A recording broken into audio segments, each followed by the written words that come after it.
had, 5 elements of type int in the example we just did, and let's just look at that to reinforce it. We have 5, the size is 5 of int, elements of the same type. And the number of elements is called the length and is never negative. The length is part of the array's type. Length is part of its type, right? So if we have, that's interesting.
Interesting, and it's a static language. If we have varx 5int, let me just share this and copy this and put it here, right, into our code. There's array. But this would be a totally different type right here.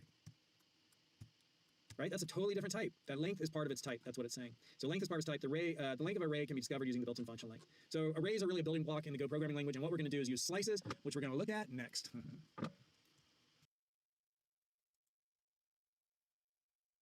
So now we're going to talk about slices. In the next couple of videos will be about slices. And slices are super cool. I really like slices. That's kind of weird. We're going to learn about slicing a slice, which will be fun. But the first thing I want to say is this title here, I call this section grouping data because we're taking values of a certain type or values even of different types and we're putting them into one data structure. So we're learning how to get a bunch of values into one data structure and have one data structure hold it. And you can also sometimes call that aggregate data type. So computer science, and we already looked at this, but I just kind of want to point it out. In computer science, a composite data type is any data type which can be constructed in a program using the primitive data types and other composite types. It's sometimes called a structure or aggregate type.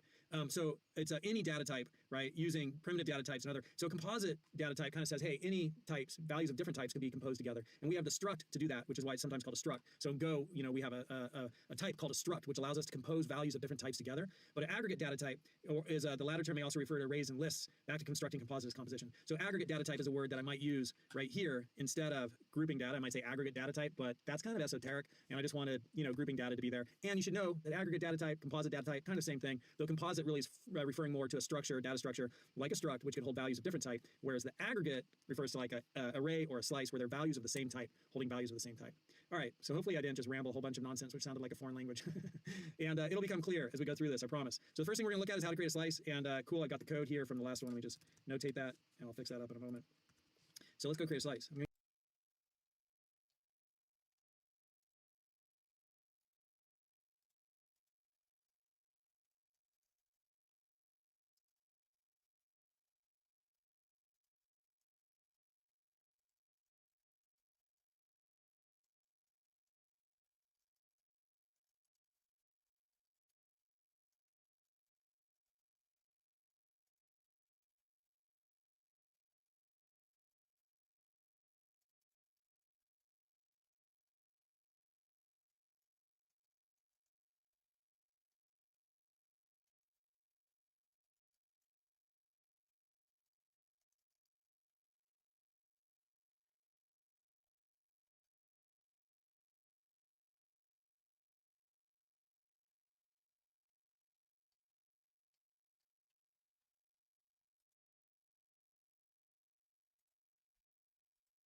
Si viene curso de Go.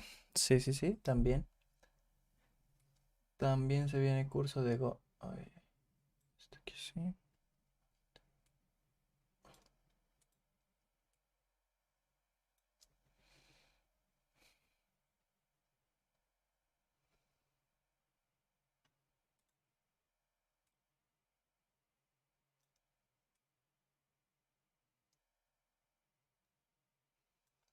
¿Por qué no lo puedo reducir de acá?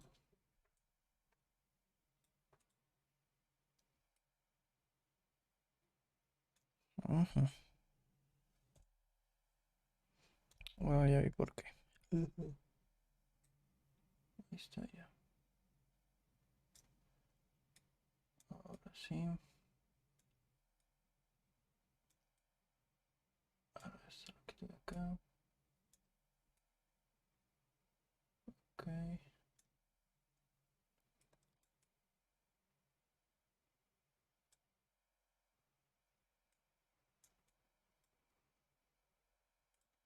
Ahí pueden ver más mis manos aquí. Perfecto. Venga, bro, si se puede. Anda, anda. Ok. Sí, se viene un cursillo de Go. ¿Qué onda? ¿Por qué no se ve esto? Ujú.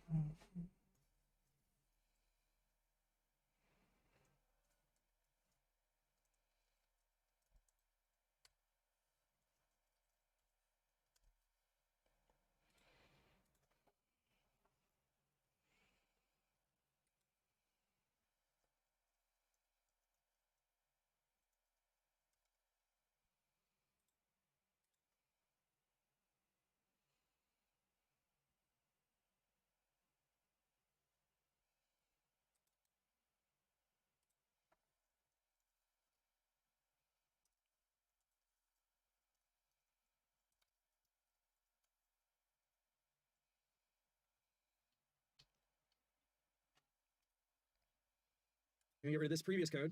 And for a slice, I'm going to use something called a composite literal. And so a composite literal is a way that we're going to create different values of these types where we compose together a bunch of values, right? And so composite literal is going to have this type of syntax. It'll have the type and then curly braces and then values inside. So this is a composite literal, and you'll assign it, right? You'll assign it. Composite literal. And I'm just going to comment that out and leave it in there. And so here we're going to do a composite literal, and it'll be, oops, I don't want that commented out. And it'll be a slice of int. And here will be the values. I'm going to put them in. So that's it. Slice of int, and there are the values. And now I can print that out.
And this data type allows me to group together values of the same type. Vean algo cool de Go. Se ve aquí Go Tools, Go Format y ya me hace el formateo bien bonito. Y hace que se vea mejor. Eso en otros lenguajes no los tiene. Values of the same type. So I'm just going to put a note in there down here. Slice allows you to group together values of the same type, right? Values of the same type. So that's how we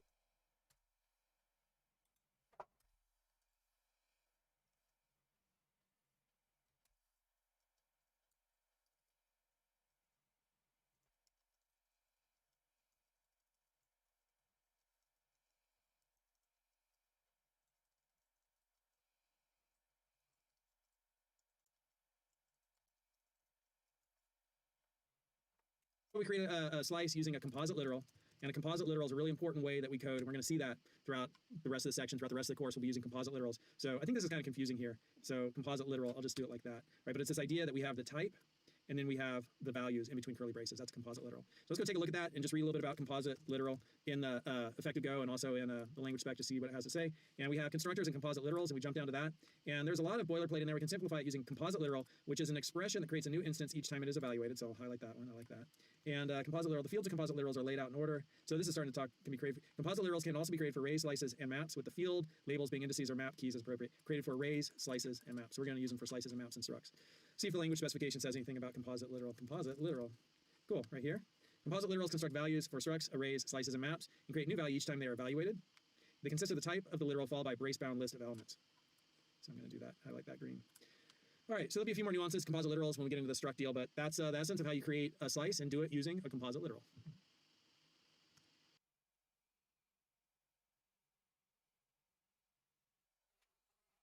So I'm going to show you how to loop over the values in a slice, and we're going to do that with the range clause. So when we were looking at effective Go, we were looking at looping the for, the for loop, the for statement. Here we got down here, if you're looping over an array, slice, string, or map, or reading from channel, a range clause can manage the loop for key value equals range, and then that deal. So we're going to do that now. And so here is my slice event, and if I wanted to, I could access, there's a couple of keywords I could use here. I could get the length of my slice event, so that's kind of interesting. And I can also get something called the cap, which we'll read about, and so or which I'll tell you about here in not too long. But we'll leave cap out for now. But there's the length, and if I just print it, we already saw this. I'm just going to print X. I could print it like that, and I could also ask for things at a certain index position. So if I wanted to ask for something at an index position, I do it just like we saw earlier with the array. I don't know, did I show that? So yeah, I think I did. No, I don't think I did. Give me something at index position 0. So at index position 0, I have 4, and I could do that all the way up through 4 because there's 5 elements, and there's the 0 position, the 1 position, the 2, the 3, the 4, which all together is 1, 2, 3, 4. I gotta highlight the whole line when I do it. 1, 2, 3, 4, 5, right? It's 5 elements, 0 base means we go up to 4. So I could print all of that out. So that's accessing things by index position. Okay, index position. Just take a look how we're doing it from this variable.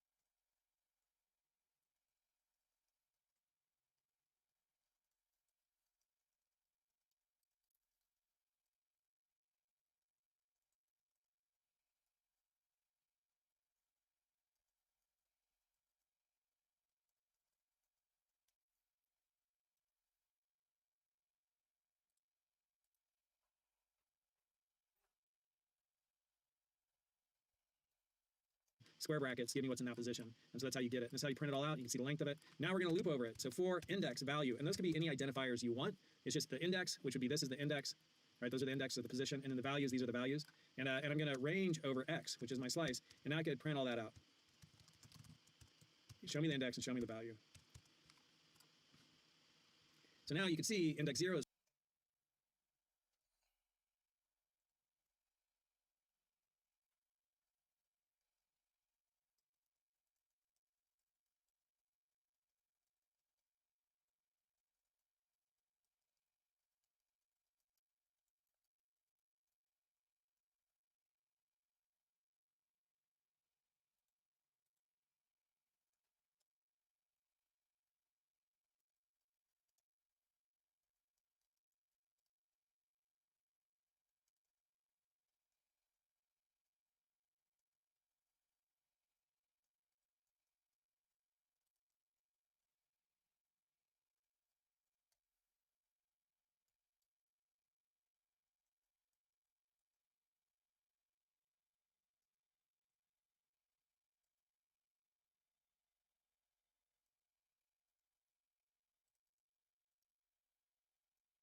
is 4, index position 1 is 5, index position 2 is 7, the value is 7, index position 3, the value is 8, index position 4, the value is 42. So the takeaway from this video is that you can use the for range and it'll go through and get the index and the value. And those are just the variables I use, I and V, and I've seen that pretty common everywhere else too. So, you know, that's how you loop it over and get out those values. Pretty easy, ease of programming, make it easy. And then here, right, this is accessing things by index position. That's good to know. Good to know that you can get the length of a slice too. But slices are great. I love slices, ton of fun.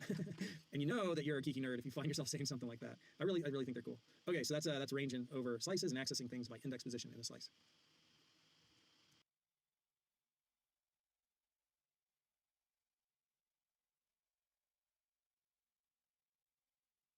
So now we're going to learn about slicing a slice, which is kind of fun to say. And I'll take this code here and just kind of get rid of it. And we'll start over up here, just kind of clear everything out, format it, and get my X in there, and then print it out. And there we go. So there's our slice. It's got those values in it. So slicing a slice, we saw that we can access index positions of a slice like that, right? Give me what's in index position 1. So here's a quiz for you. What number is that going to give you? I've already highlighted it. It's going to give you 5, right? We can also slice a slice by using the colon operator. So this is accessing by index, and then we have the colon operator. If we go to the Golang specification and look at our operators, we zoom in here, we say that one of the operators is just straight up colon right there, okay? And so now what I can do is I can put that colon in there. So here is just that, you know, whole slice printed out. And now I'm going to do the brackets and drop the colon in and run it.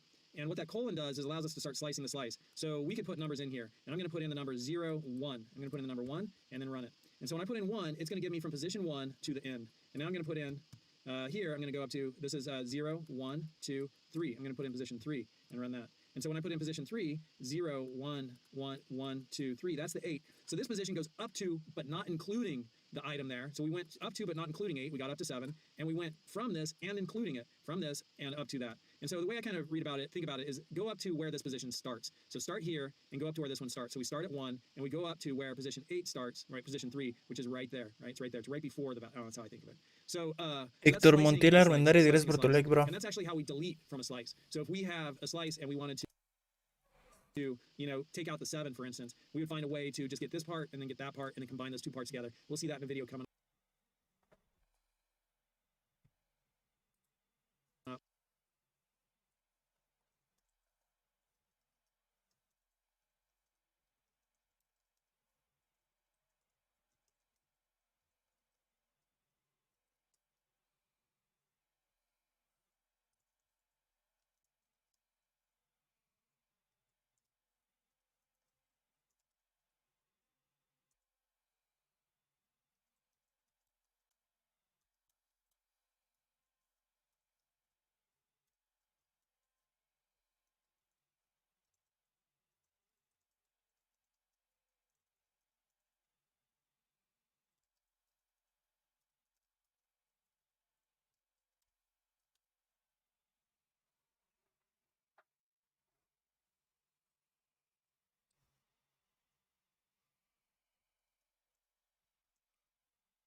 The last thing I want to show you in this video is just for fun, and you might try this as a hands-on exercise for you right now, is just create a for loop and access every element in the slice using the for loop, but don't use the range clause. So we could do it with the range clause like this, you know, range over x, and then just print out the index and the value.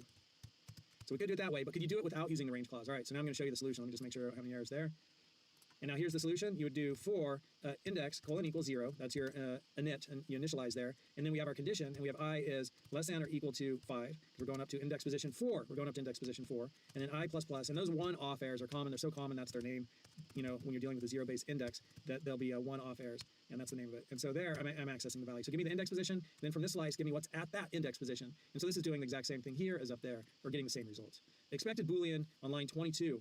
Found simple statement. No, line 18. Expected Boolean. I have a comma instead of a semicolon. Now let's format it and run it. All right, so I got the same results right there using that method. So that's kind of fun. All right, so the main takeaway from this video is slice.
Me das 0 pesos y te sigo. Anda, va, se juega.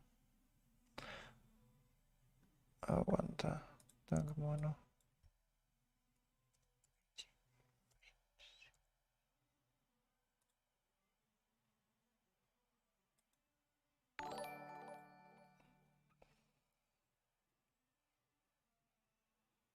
Hola. Luciano-Excel23, gracias por ese follow, bro. A ver, es que esta cosa.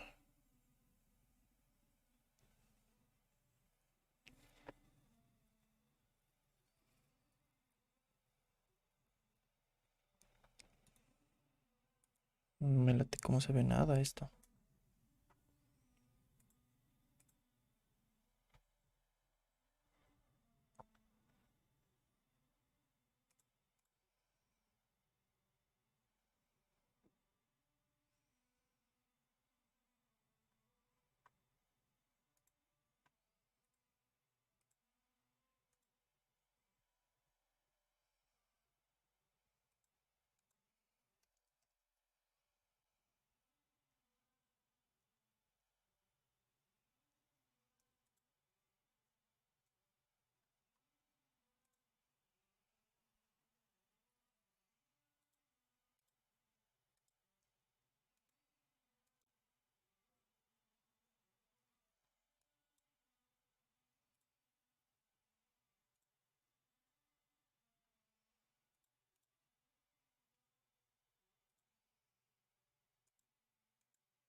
Como que este me gusta más. Vamos a probarlo.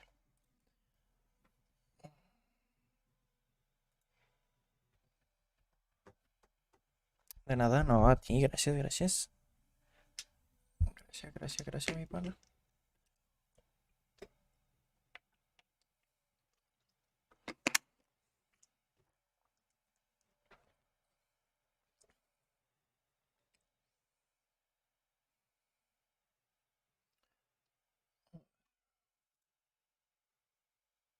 Es el iPad.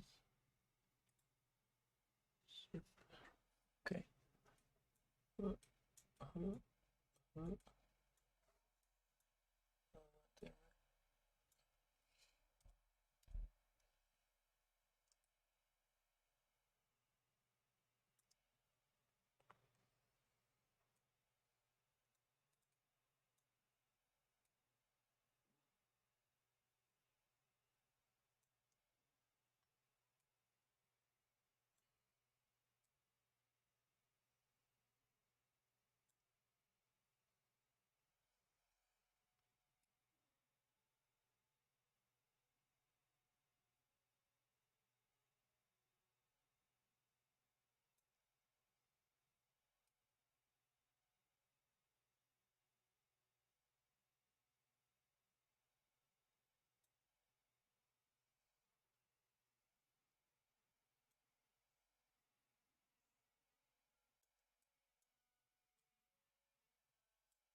slicing a slice, we do that with the colon operator, and we include this value gets included, right here, the 5 was included. We go up to, but not including that value. The 8 was not included. That's slicing a slice.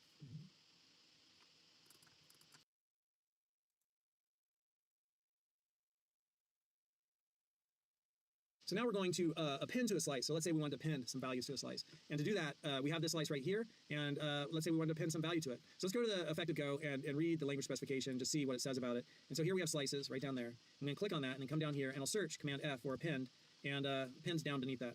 Now we have a missing piece, need to explain the design of the append built-in function. The signature of append is different from our custom append function above. Schematically, it's like this: func, append, slice, and then slice of t, and then elements. And it'll take unlimited type. That's what the ... Unlimited type of elements of that type, unlimited number of elements of that type, where t is a placeholder for any given type. That's really important. That's not said throughout all the language specification, but that's what, is used throughout all the language specification and effective Go. You can't actually write a function in Go where the type t is determined by the caller. That's why append is built in. It needs support from the compiler. What append does is append the elements to the end of the slice and return the result. The result needs to be returned because, as with our handwritten append, the underlying array may change. We'll talk about that in a minute. This simple example: int 1, 2, 3, append 2x 4, 5, 6, print, appends it all out. So append works a little like printf, collecting an arbitrary number of arguments. But what if we wanted to do what our append does and append a slice to a slice? We do that. Cool. This is going to be awesome. Let's take a look at it. So here we have, let me get rid of all that and make sure I have this code, 92M, got it. All right, here we have this slice, and we'll save that so we can print it out.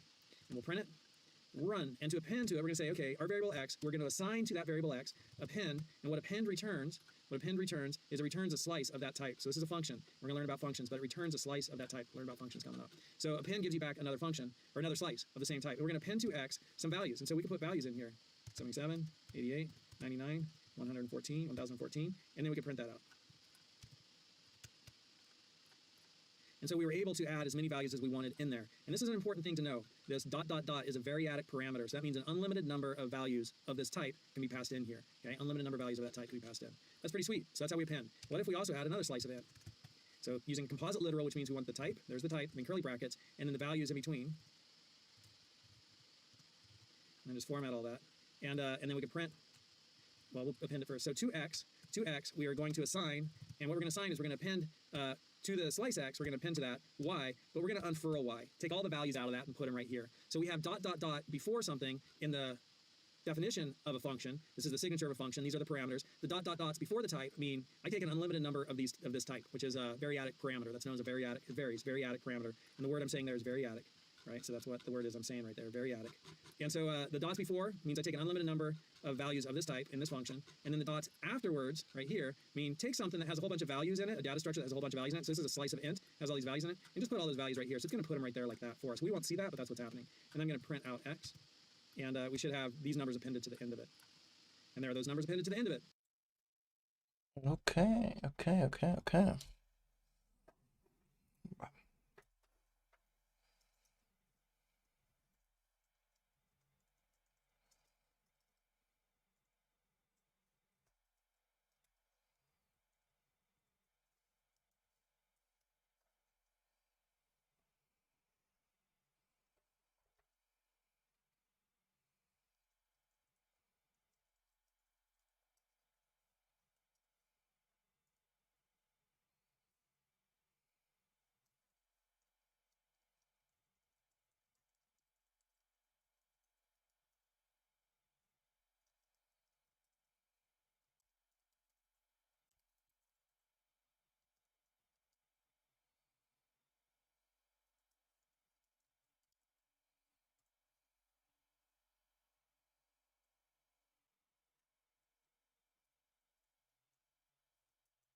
appended to the end of print out x, or like that for us. We won't see that, but that's what's happening.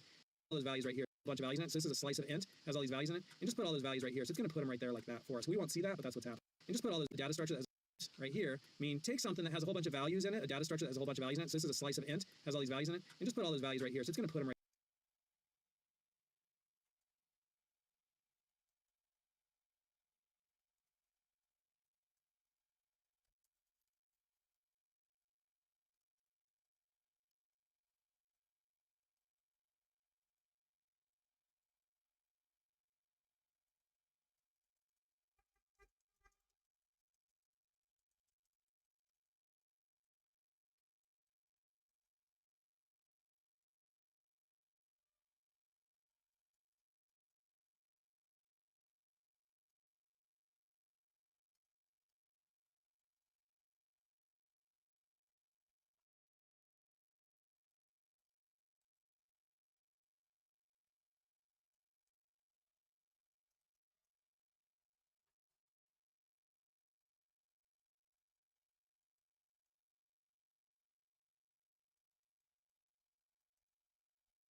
Right there like that for us. We won't see that, but that's what's happening. And I'm going to print out x, and we should have these numbers appended to the end of it. And there are those numbers appended to the end of it. So that's pretty cool. And you've learned also about variadic parameters and unfurling, that's my word, values from inside some sort of a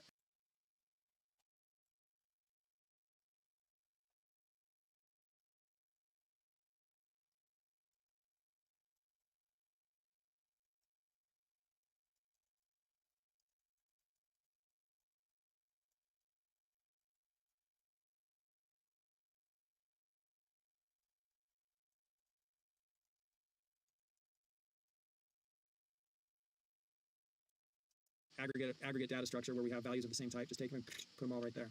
All right, sweet. So I'm going to put this code into our course outline, and it will be right there, appending to a slice.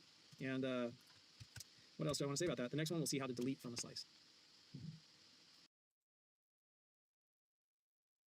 So one thing I want to point out, just a little bit of a housekeeping note from the previous video, is that we talked about append being a special built-in function. And if you go to godoc.org, and I'll just zoom in here so you can see that, godoc.org, learning to teach online. I wanted to check out that course and see what it was about. Somebody else has a course there. If you go to the built-in package, right, there's an actual built-in package. That's one of the packages in Godoc. And inside the built-in package is right here, func_append. So it's a special built-in function. And that's the way it's talked about in the language in the effective Go. So that's kind of cool to see that here, but you can see the definition of a function. We'll learn more about functions coming up soon. All right, so now we're going to see how to delete from a slice. And so we have, let's see, we have this code here, which we just did before. Let me just make sure because I stepped away for a minute. And yeah, perfect. That's the exact same code. And now let's say we want to delete from that slice. So I have X, and right now X looks like this. So it has all that stuff in it. And let's say I want to delete 7 and 8. How do I do that? I say X is now equal to append, and now I'm going to use slicing. So at the front of it, I want this. So give me this slice right there, and that's going to be X, and that's going from the beginning, so I just leave it blank, all the way up to, but not including 0, 0, 1, 2, right? All the way up to, but not including 2. So give me that, and then append to it. So here's one slice, right? That returns, that gives me a slice right there. When you slice a slice, it gives you a slice. Append to that slice everything from here forward. So that's 0, 1, 2, 3, 4. That's position 4. Position 4, colon, and then nothing here means go all the way to the end, nothing in that position right there. And so now when I print this, I'll take it out 7 and 8. It'll be 4, 5, 42, 77. Type slice int is type int and append. Do append, line 17, cannot use X for type slice int is, oh, I need my dots. There we go. Format run. Sweet. So I pulled out the 7 and the 8. Pretty neat. That's pretty cool. So this takes a slice. If we look at that function and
I guess that makes sense now for us to start talking about that a little bit. I'll go to the built-in package. And if we look at that function, that takes a slice of some type, and then it takes an unlimited number of values of that type, not another slice. And so to go from having a slice, you can see my error before was cannot use this as type slice int.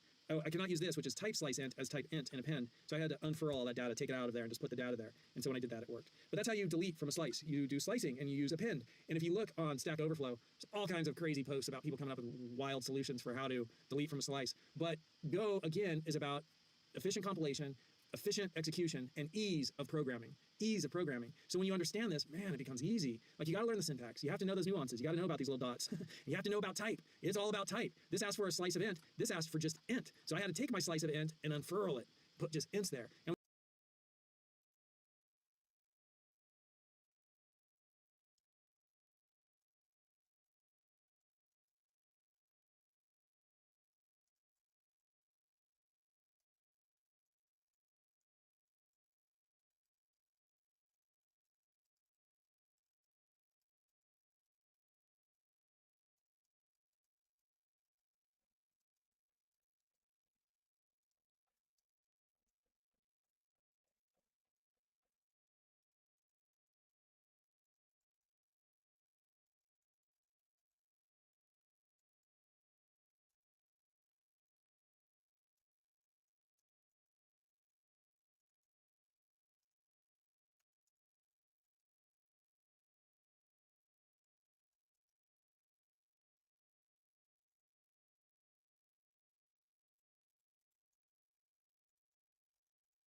And when you know that, man, elegant, beautiful, simplistic, easy. And when you look at some of the things people are suggesting to be done on Stack Overflow, and I wish I had time, in case you're wondering, why aren't you telling them how to do it? Then I'm telling it right now. Right? I wish I had time to answer everything, but some of the explanations out there are like, what are you doing? That's totally crazy. So this is super easy, super cool, super makes sense. Like, why create another delete kind of built-in function when append does it? When you have it, keep it simple. That's where it's like the zen of programming, where this is a real zen programming language. It's like no wasted effort. It's a master just moving. So it's kind of cool. I trip out on it and kind of like, I like that philosophy stuff. Or I don't know, it's not necessarily philosophy, but just thinking about it in that context, All right, that's deleting from a slice.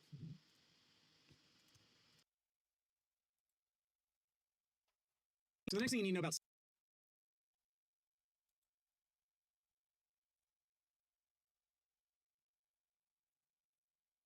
slices is we need to talk a little bit about the internals. And if you go take Bill Kennedy's class, and Bill Kennedy's a cool dude, and just between you and me, you can tell him I told you this, but if you're financially strapped or in a financial hardship, just reach out to Bill and say, hey, Bill, I'd love to attend your training. You know, can I come to your weekend workshop? You know, it's near my hometown, but, you know, I only have $200 or whatever it is. Just hit him up, and he'll he'll grumble a little bit and say, yeah, come. But when you do go, make sure you buy him lunch.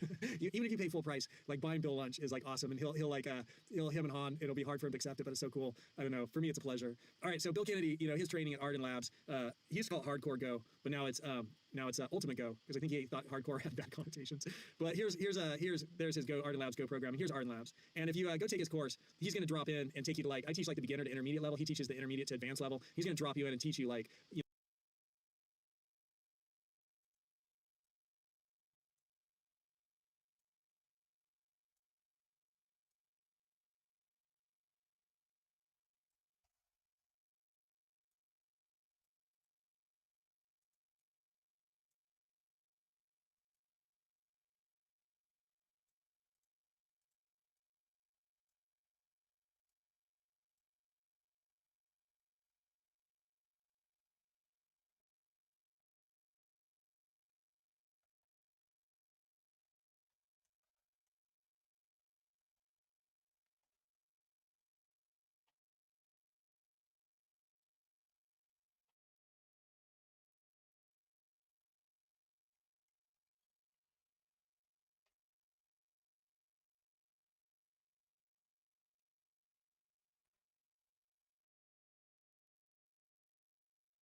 you know, the internal implementation and how do you optimize, you know, for memory use and all that stuff. But anyhow, I'm going to show you just a little bit of that right now, because a lot of times you see this being used, and so I want to show it to you. Now, by and large, when you Ultimate Go, because I think he thought hardcore had bad connotations. But there's his Go Art Labs Go programming. Here's Art Labs, and if you go take his course, he's going to drop in and take you to I teach the beginner to intermediate level. He teaches the intermediate to advanced level. He's going to drop you in and teach you the internal implementation and how do you optimize for memory use and all that stuff. But anyhow, I'm going to show you just a little bit of that right now because a lot of times you see this being used, and so I want to show it to you. Now, by and large, when you create a slice, just use a composite literal. So here's the composite literal. You got the type, and you have curly braces, and you have the values between the curly braces. You can, however, create a slice using the make. Is it a keyword? Using the make keyword. Let's take a look. Is make a keyword? Woohoo! Keywords, and we're looking for make, baby. Make. I don't think it is. I don't see make up there. So make. Let's look for make. Make built-in function make. I love it. It's a built-in function. It's another built-in function make. And so make takes a slice of some type, a length, and a capacity. What the heck does that mean? Let me show you.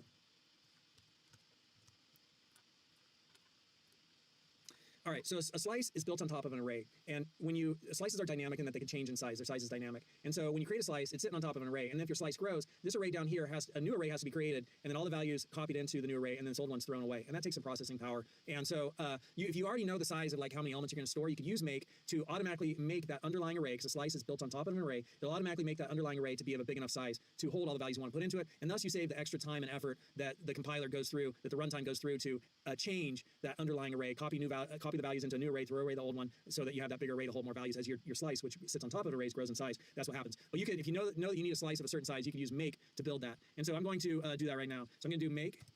We can look it up too, just see what this says here first. Let's just see what it says in effective Go. And we will go to slices, and in here, append, two-dimensional slices. Just seeing if it says anything about make. Allocation with make. Make slice of int, and p. So that's it basically. Let's just do it. All right. So I'm going to do make slice of int, and then I'm going to do my length and my capacity. All right, so I'm going to do make, and then I'm going to have the type, slice of int, and I'm going to... All right, so now I'm going to do make, and then parentheses, and inside those parentheses, I'm going to put the type. And if we go over and we look at effective Go, we can see that we have make, and you need the type, and then you need the length, and then you need the capacity. And so let's explore that. We have make, and we have slice of int, and we need the length. So we'll say 10, and we'll do the capacity of 100. So now we can print this out. Let's just print it out and see what it is. And we can print out x, and we can also print out the length, and we can print out the capacity.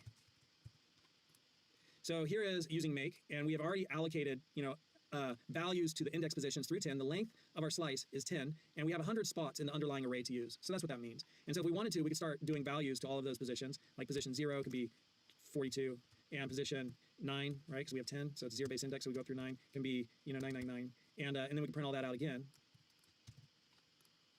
And we have 42 there, we have 999 there, and this is through 10. Now what we can't do is we can't do this x 10, right? Because this is at position 11, because 10 goes through position 9. So we can't store a value there because we haven't said, hey, this is part of our slice. So if we put something there, it's not going to work. We're going to get an error.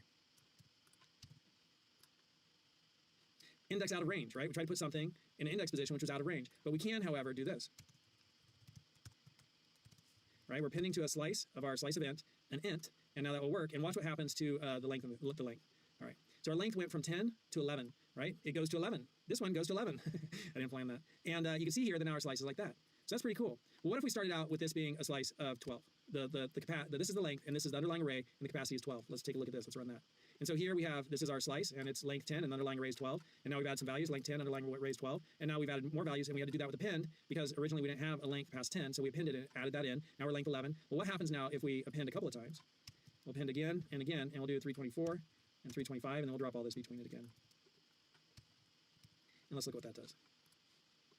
All right, so check it out. Right here we started out length 10, cap 12, underlying array has size 12, length 10, underlying array size 12, length 11, underlying array size 12, length 12, underlying array size 12. So now our slice has filled up all the spots in the underlying array, and yet we then append one more value, which becomes length 13 of our slice, and we had to throw away this old array, copy all the values into a new array, and the new array that the runtime created, and the runtime is not like a Java runtime. Runtime is just a word to talk about like the runtime of the Go program running, and the engine that's kind of making everything run. So here it went up to 24. It said double the size of that slice, double the size of that array, double the size of that underlying array, so that we could hold this now larger slice, which is bigger than the underlying array used to be. So we had to throw, get a new underlying array. So that takes some processing power to do that. It takes a little bit of time. And so, it's good if you know that you're going to hold value, if you're going to have a slice of a certain size, go ahead and make it that size when you build it so that you don't have to recreate arrays that are underlying the slice that you're using. I hope that made sense.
through 10. Now, what we can't do is we can't do this, x 10, right? Because this is at position 11, because 10 goes through position 9. So we can't store 13 of our slice, and we had to throw away this old array, copy all the values into a new array, and the new array that the runtime created, and the runtime is not like a Java runtime. Runtime is just a word to talk about like the runtime of the Go program running, and the the engine that's kind of making everything run. So here it went up to 24. It said double the size of that slice, double the size of that array, double the size of that underlying array, so that we could hold this now larger slice, which is bigger than the underlying array used to be. So we had to throw get a new underlying array. So that takes some processing power to do that. It takes a little bit of time, and so it's good if you know that you're going to hold value. If you're going to have a slice of a certain size, go ahead and make it that size when you build it, so that you don't have to recreate arrays that are underlying the slice that you're using. I hope that made sense. Kind of jumbled my way through it, but I think I got the message across clearly enough. That's pretty cool. That's pretty cool. And you're going to get moment after moment after moment like that in Bill's class. You'll be like, oh, but you might have to sit through his class 2 or 3 times for it all to sink in. I did. I went to his class the first time, and then we talked. I took him to lunch, bought him lunch, then went out, and then we found out I was teaching Go at the university and college, and he was seeing like some of the places I was dropping the ball on the more advanced internal stuff a couple years ago. He was like, dude, just come to my class again. I'm not even going to charge you. So totally cool of him. All right, that's the shebang, man. That's making a slice and understanding length and cap. The last thing I'll talk about here when it comes to slices is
a multi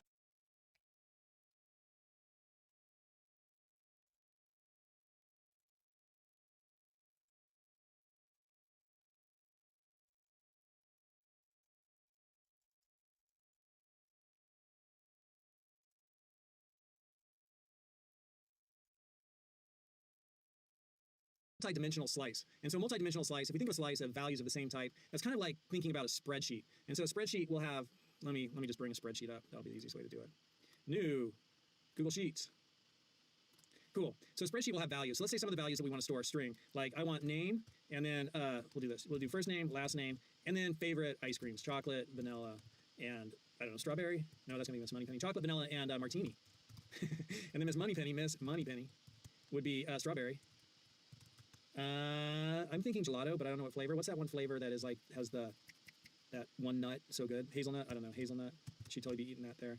And what else does Miss Moneypenny like for ice cream? Bubblegum. I don't know. Sweet. So this would be like one slice. So let me show that to you. Okay. So we'll do I don't know, JB, : and it'll be a slice of string and composite literal. So we have the type, which is a slice of string. That's the entire type. That's the whole type. There's string, there's int, there's slice of string. Those are all types. And then we have James, Bond, and chocolate, and martini. We'll just stick with that. And cool. And then we'll print that.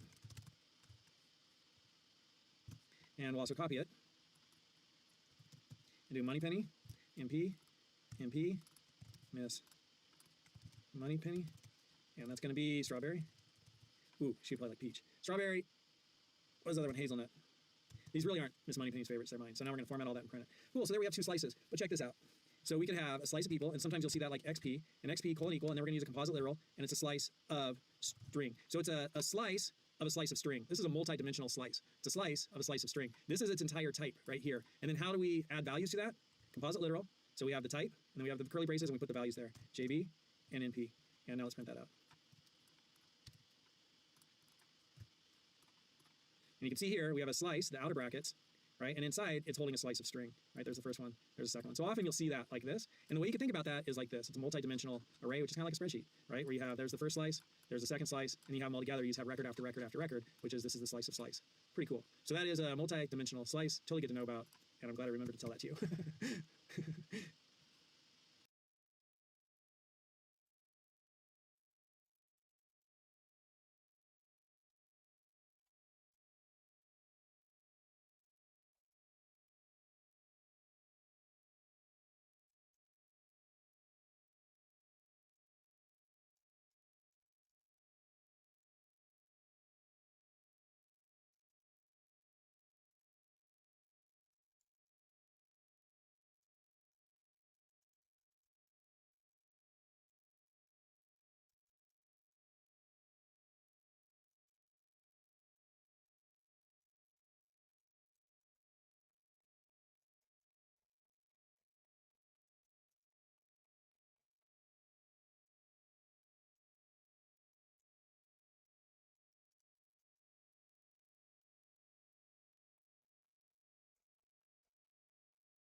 And you can see record, which is, this is the slice of slice. Pretty cool. So that is a multi-dimensional slice, totally good to know about, and I'm glad I remembered to tell that to you.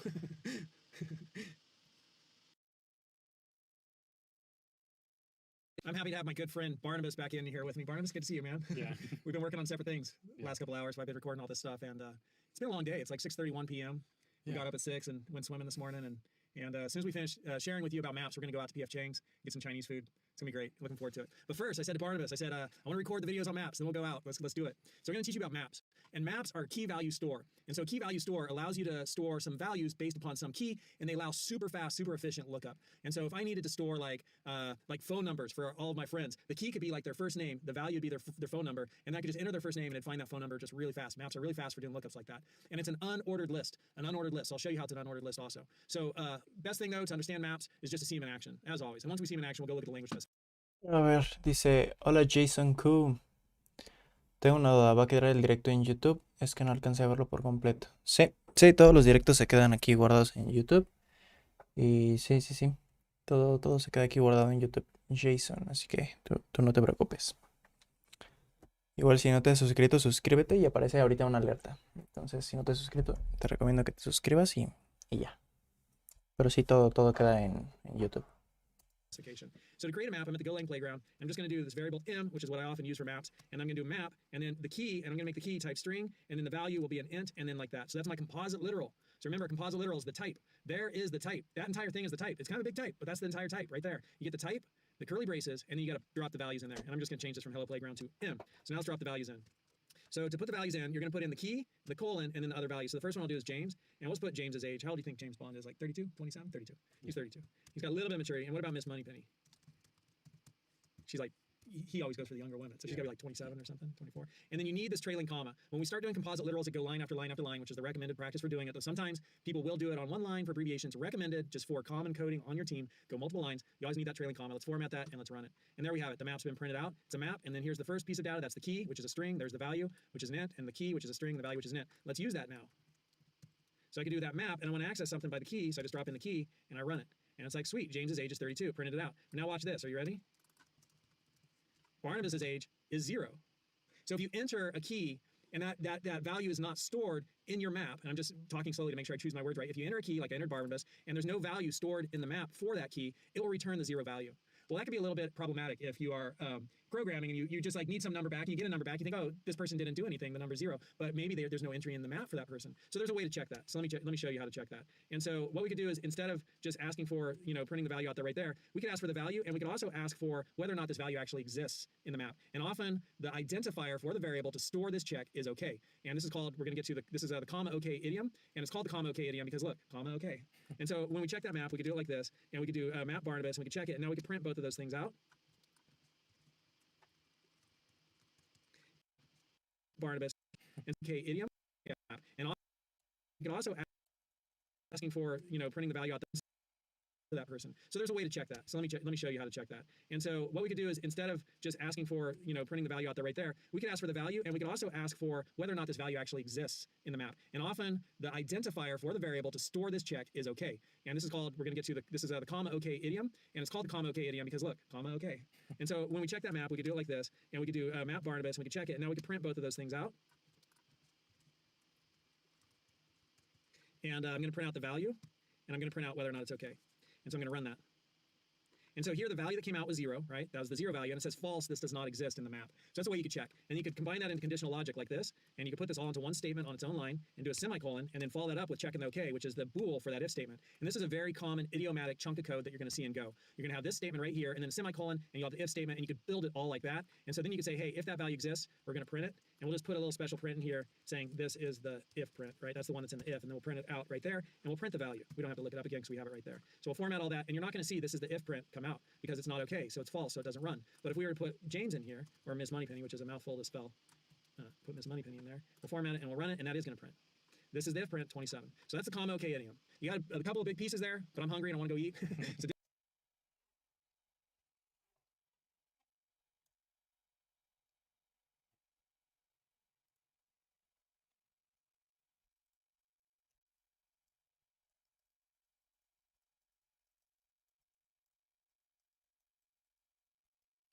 Hola, ¿qué es lo que estás codificando? Pues ahorita estoy haciendo unos ejercicios para un curso de Go. Entonces, ahorita estamos en la parte de los mapas. Entonces, básicamente estoy creando otro cursillo de... Bueno, no otro, creando un curso de Go. Así es.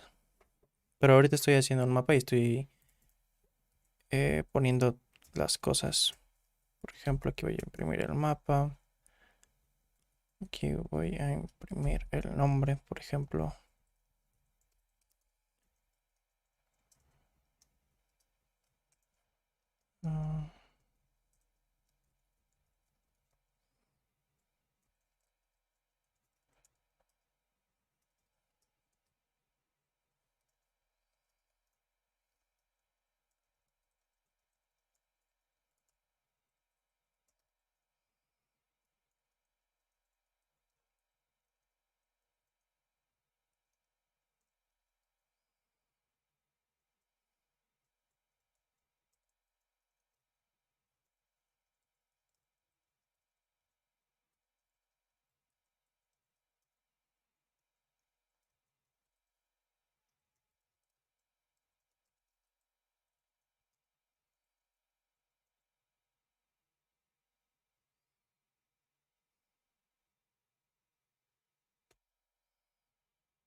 ¿Qué editor de código estás utilizando? Estoy utilizando Golang. Vean, es este de acá. Bueno, ahorita estoy utilizando Linux y se ve ahorita medio cortado, pero es Golang. Ahorita vean. Es este de acá.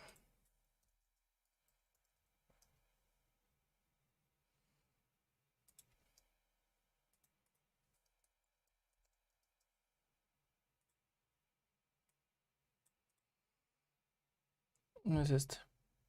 Este de aquí. Golang. Este mero es el que estamos usando.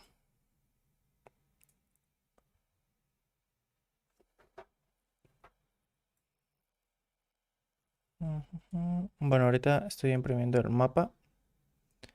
Si pueden ver el mapa, es la relación clave-valor, que ahorita de clave tenemos el nombre, que es de tipo string, y el valor, que es un número. Se supondría que es un número de teléfono. Para una lista de contactos, entonces el nombre, el número, el nombre, el número, el nombre y el número. Aquí, en el primer print ln, imprimimos el mapa de acá. Después, que esta es la primera impresión, que es el mapa completo. Después imprimimos del mapa, buscamos la clave chochi y como esta clave sí existe, entonces nos regresa el número. Entonces si yo le pongo chochi, que es lo que estoy buscando, la clave, o sea, yo le meto la clave y me regresa su valor. Si yo le meto chochi, me va a regresar el valor.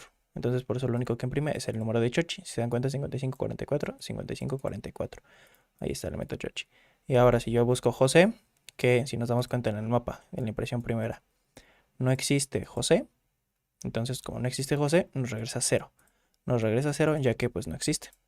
¿Ok? Entonces nos regresa un valor entero, que en este caso el valor por defecto del entero es 0.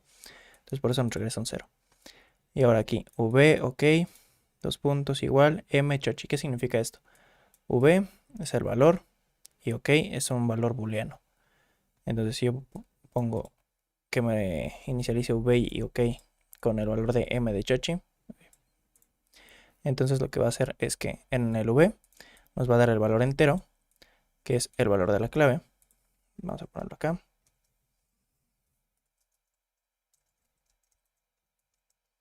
Valor, entre paréntesis, número celular. Y aquí el valor booleano, que es básicamente existe, true. Ahí está. Entonces por eso nos regresa true, que es chochi, nos regresa true. Y el v, que es el valor entero, nos regresa su número de teléfono. Entonces buscamos en el mapa que le pusimos de nombre m. Aquí está el mapa de nombre m. Buscamos el valor de chochi y sin problema lo imprime. Y ok es para el valor booleano y nos da que true. Entonces chochi sí está y también nos imprime su valor. Y eso se puede hacer de otra forma, que es básicamente así. Bueno, esto lo voy a separar un poquito. Y ahí está. Gracias, Chochi. De nada, Jason, de nada. Es un placer. Por ejemplo, if b, ok. Dos puntos igual. Y ahora sí ponemos el valor, por ejemplo, m. Vamos a poner un número que... Vamos a poner Carla. Pero es como es un string, tienen que poner aquí. Carla. Ok. Entonces, punto y coma, ¿por qué? Porque le vamos a pasar otro parámetro que va a ser ok, que es el valor booleano. Entonces, ok. Va a entrar a este if. Miren, esta es la declaración de acá arriba. Esta es esta declaración. Pero aparte, el if necesita un valor booleano, que en este caso nos lo va a proporcionar el ok. Entonces, el ok, si es verdadero, va a entrar. Y si es falso, no va a entrar acá. Entonces, tenemos el valor de ok con el valor de la llave o clave de Carla, del mapa M. Y con ok, si es true, va a entrar. Y si es false, pues no va a entrar. Entonces, así se hace. Y ahora podemos imprimir el valor. Y aquí, por ejemplo, V. Y ya está. El valor. Pero también lo podemos agregar. A ver aquí el número de Carla es dos puntos, esto y coma. Ahí está. Entonces el valor de Carla es, y ahora sí, lo volvemos a compilar, ejecutamos. Y ahí está. Entonces si se dan cuenta que aparece esto, como el ok nos va a dar true. ¿Por qué? Porque Carla, el valor de Carla, de la clave Carla, sí existe. Entonces si nos damos cuenta aquí en el mapa, es este su número. Entonces el número de Carla es, el número de Carla es, y le pasamos pues el valor que es este de acá. Y esta es una sintaxis bastante común. Dice, ¿qué tanto me recomiendas el curso de Photoshop? Pues el mío te lo recomiendo bastante. O sea, si no sabes nada de Photoshop, te va a dejar un nivel bueno, por lo menos para hacer miniaturas y diseños, pues sencillos, porque no enseño fotomontaje ni nada. O sea, no te enseño pues lo básico, pero bien. O sea, con lo básico puedes hacer cosas chidas. O sea, si ya sabes las bases de Photoshop, va a ser como de, ay, si quiero hacer esto, ¿cómo lo puedo hacer? Ah, pues, ¿qué tal si agrego esto, esto y esto? Y ya agregando estas cosas, ya lo puedes hacer. Entonces, te enseño todo lo básico, pero bien, bien cimentado. De hecho, ahí puedes ver las reviews. Está bastante completo. Igual lo sigo actualizando. Pero bueno, aquí está esto. Pero ahora, ¿qué pasa si la clave no existe? Por ejemplo, si le paso José, lo vuelvo a compilar. Y entonces aquí ya no entra. ¿Por qué? Porque el OK, que es el valor booleano, pues nos da false. Porque, por ejemplo, vamos a corroborarlo aquí. Si aquí pongo José de nuevo, en lugar de aquí true, nos va a decir false. Ahí está, false y 0. Aquí. ¿Por qué? Porque el valor nos da el valor por defecto, que sería 0 del entero. Y OK, que es el valor booleano, como no está, nos da falso. Y por ende, como pusimos José acá abajo, también nos da falso. Y por esto no entra acá. Pero si aquí yo pongo como estaba Chochi, y acá pongo igual José, va a seguir aquí 0 false, pero aquí va a decir el número de Chochi. Bueno, aquí no es Carla. El número de Chochi. Ahí está. El número de Chochi es este. Ahí está, 0 false. ¿Por qué? Porque José no existe y el número de Chochi es este. Perfecto. I did a little bit fast because there'll be several videos for that. Entonces déjenme, lo apunto también para tenerlo acá más presente.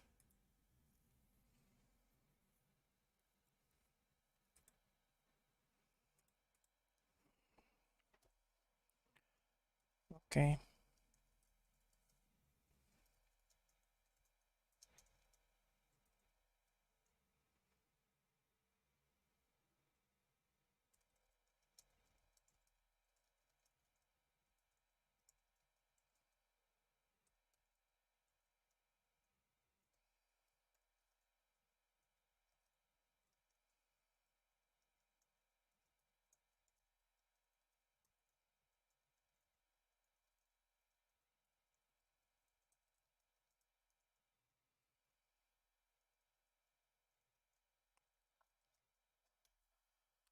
Vale, perfecto. There. Just hit tab. Cool. Fine. And we could ask for Barnabas by index. And then we could do the same thing right here. And we could assign it to a value and OK and colon equals and that. And then we could format print line each of those. And we could do the V and the K. And then, oh, and we're going to have to also show. And we could print out the V and format it and run it, see the remaining errors. All right, so we just talked it over. It's like we got to do this before we go to dinner. So Barnabas is going to show you how to add something to a map, and then also how to use for range to loop over a map. And after he does it, I'll redo it just so you can hear it again and get a little bit of review. Let's do it, baby. How do we do it? Okay, so we want to add the new item to the map. Yeah. We just note that button and not that button. The brackets are right there. Yeah, you got it. Okay, that's when you meet the new keyword. I know. And quotes are right here. Quotes. There you go. Okay, dot. Shift. There you go. Yeah, and equals 34. 33. Yeah. Awesome. And that's it. Yeah, that's it. And that's then all. range over. Range over. Yeah. And print out the keys and the values. Okay. We use the for. We want the keys and the values too. So key and value equals to range. No. Yeah. Yeah. No. Yeah, that's it. You got it. I got the buttons.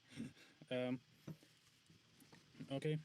And yeah, we can print out the values because this will return a key and the value, and we can access to them. Yeah, key and value. Perfect. Format it and run it. And We'll see it at the bottom. here James we are. 32, Miss Moneypenny 27, Todd 33. That is so awesome.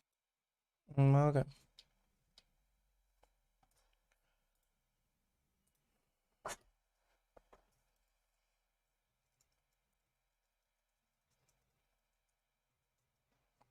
Para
ahí está. Vean, aquí lo que hacemos es agregar el valor de de Jorge. Ahí está. Y después imprimimos todas las relaciones de clave valor. Bueno, aquí antes de esto, vamos a poner aquí.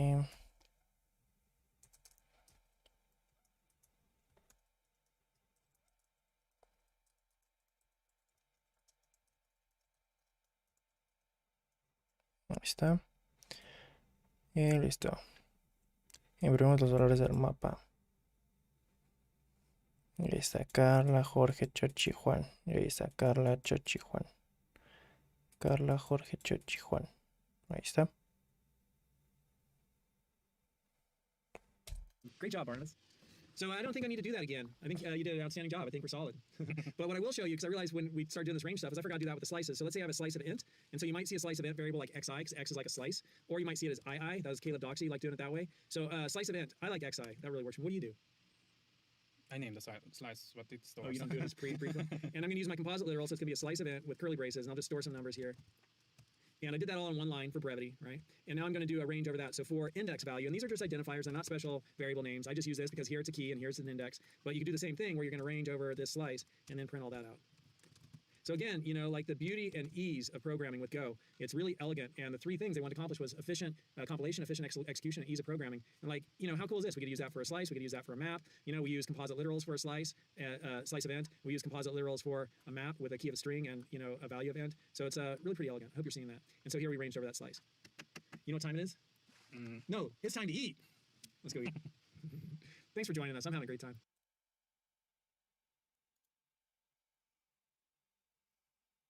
So now we're going to see how to delete an entry from a map. And to delete an entry from a map, I have this in our course outline. It's really straightforward. You just do this right here. You use delete, and then you give it the map name. So this is the map, and then you give it the key, and it'll delete that key value from this map if you just set it up like that. So let's see that in action. I'm going to come in here to the code from the previous video, and we've got a bunch of different stuff going on there. Just format it and run it. So let's say right here we have two entries, and we printed out James, we printed out Barnabas. We use the OK idiom. There's a lot happening there. I think I'll just delete all this or take that code out. There we go. Cool. And now we have this. All right, so now if I want to delete an entry, I just go delete, give it the map, which is M, and then give it the key, and we'll give the key James. And then print everything out once again, boom, and format and run. And so James got deleted. That's simple. But interestingly, you could also delete somebody who doesn't exist. So we will delete Ian Fleming. Run. And no error was given. So if a key doesn't exist, just like with lookup, no errors are thrown. And if you remember when we did the lookup, you know, if we do a lookup right here, I'll do that right down below. So here we could look up Miss Moneypenny, and that will work. And we'll do this one, and that just gives us the 0 value. So that looked up 27 for Miss Moneypenny and gave us the 0 value of an int for Ian Fleming. So if you want to be absolutely sure that you delete something, you could use the comma OK idiom. And remember, it's called the comma OK idiom, so the value goes in front, right? Comma OK idiom, and then we could do a lookup. And if that is okay, then we could format print line. We'll print out the value, and then we could delete Miss Moneypenny. Map M. Now we can print it all out and see that nobody is in there anymore. Nobody's in our map. See if I made any errors. All right, so the value 27 got printed out, and then we deleted Miss Moneypenny, and now we have an empty map. So if you need to verify that you're actually Okay.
Vean aquí, imprimimos el mapa completo, está chochi y después lo eliminamos con el nombre.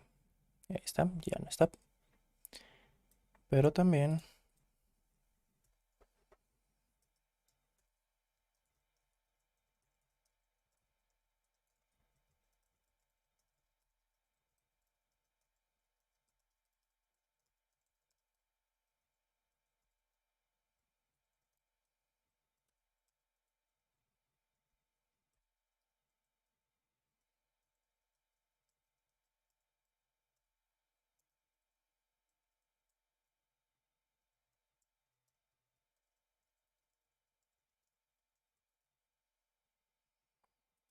ahí está, eliminamos la clave que no existe y no marca ningún error.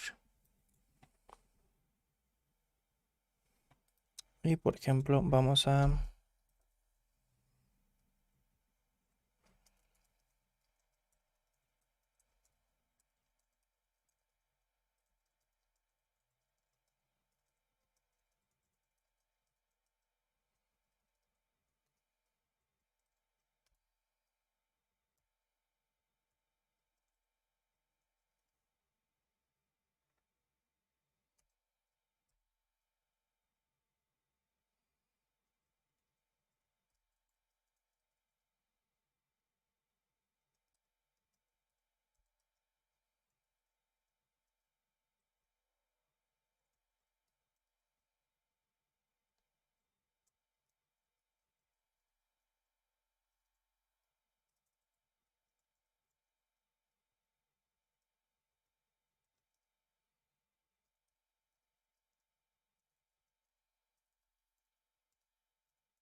ya,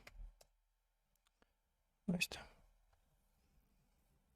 Ujú, ujú, ujú. Bueno, y vamos a volver a imprimir el mapa completo.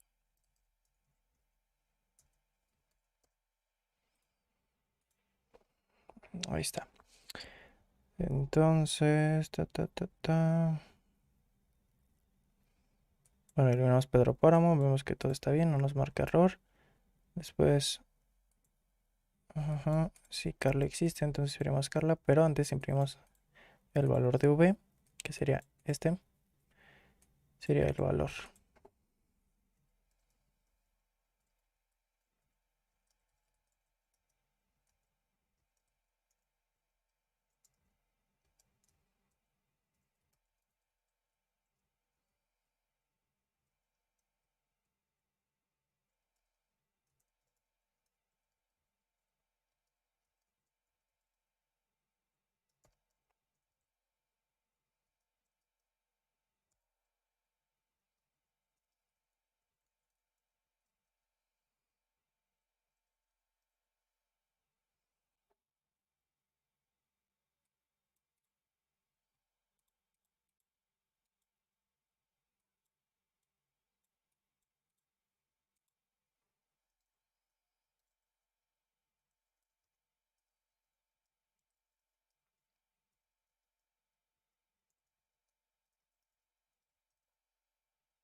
deleting something, you'd use a if statement, and then you'd also use the comma, okay, idiom, to check that what you're wanting to delete actually exists.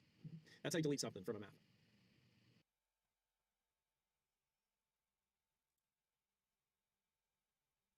We're at Ninja level number 4, and Ok, perfecto. Pues ya se acabó esto del directo. Voy a cortarle, voy a descansar un rato y después le seguimos, ¿vale? Espero que les haya gustado el directo. Y recuerden, como siempre digo, rómpanla, síganla rompiendo. Adiós.